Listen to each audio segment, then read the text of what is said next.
السلام علیکم ورحمت الله وبرکاته. نن ویډیو زمونږه د باره کې ده که څوک وایي چې مونږ ته د خپل دشمن ملاو شي، مونږ ته د خپل دشمن زمونږ خپوله راشي، نو دا عمل وکړه انشاءالله د الله په حکم سره به د 2 ورځو کې دننه تا ته خپل دشمن الله ستا کور ته به راولي، ستا نه به معافي وغواړي. په دې باندې ډېره زیاته ټرای وشوله، الحمدلله چا چې دا عمل کړی الله جل جلاله د هغه دشمن د هغه خپوله راوستی دی. ډېر آسان عمل دی، ویډیو را سره پوره وګورئ. ځکه ډېرو ملګرو کمنټس وکړه وایي یاره قاري صاحب تاسو په ټیک ټاک کې هم ویلي دغه شان سنیک کې هم ویلي چې لکه تاسو دغه یو ویډیو ما کړی دی یوټیوب کې او ډېرو خلکو اعتراضونه کول چې یاره قاري صاحب هسې ویلي دي خو ویډیو شته دی نه.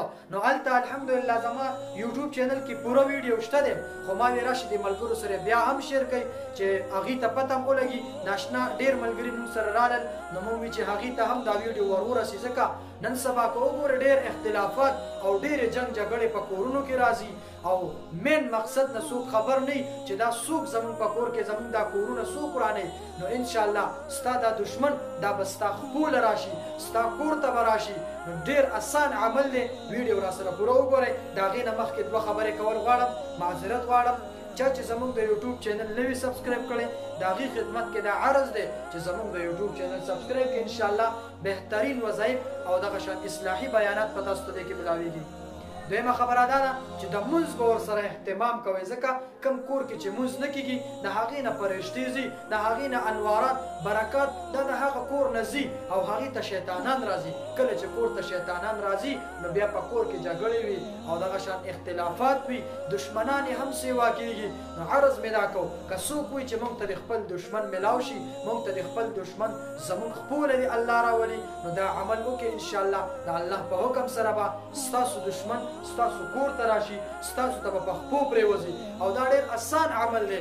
اول خو به دا 2 ورځې وکړي، باقاعده به تا ته پته ولګي. که 2 ورځو کې نه شو نو 3 ورځو کې به درته لازمي پته لګي، او که نه د 2 ورځو پورې خو دا عمل وکړه. که د 2 نه د سیوا کړو دشمن به دې تباه و برباد شي، که ستا خواله رانلې خو الله به یې تباه و برباد کړي. نو عرض مې دا کو چې دا ویډیو وګورئ را سره پوره، انشاءالله تفصیلي خبره پرې کوو. نو ملګري پوره ویډیو وګورئ، ځکه اکثریت زه ویډیو جوړه کوم اوس په تاسو وایي چې یاره قاري صاحب خو خبره کوي نه، کله یو طرف ته اړئ کله مو بل طرف ته اړئ. د دې مقصد هم دا دی چې تاسو ویډیو پوره ونه ګورئ بیا په کمنټس کې موږ ته وایي یاره قاري صاحب دا عمل راته وښایه. اکثریت په واتساپ راشي چې تاسو ویډیو کړی وه خو موږ پرې نه یې پوه شوي. نو ویډیو پوره ګورئ انشاءالله ډېره فایده به مو کېږي او بله به تاسو په ویډیو کې به چې کله پوره ویډیو وګورئ نو تاسو به پوه شئ. او چې نیمه ویډیو مو کتئ نیمه نه او کله یې مخکې کوئ وروسته کوئ نو په دې کې خو سړی پوهېږي نه. نو تاسو بار بار بیا کمنټس هم کوئ، دغه شان په واتساپ هم راځئ چې یاره قاري صاحب موږ ته اوس طریقه وښایه. نو په دې کې درته زه پوره طریقه ښیم، خو ویډیو تر اخره ګورئ نو بیا به ستاسو فایده ډېره کېږي. نو کله چې ته وایې چې زما دشمن د زما خپوله راشي یا د زما نه معافي وغواړي، دا به انشاءالله تا ته په مخامخ هم راځي. او که په مخامخ رانله نو خوب کې به درته الله وښیي چې او ستا دشمن دا دی، بیا به ته د هغه دشمن نه ځان ساتې. نو ډېر آسان عمل دی. عمل څه دی؟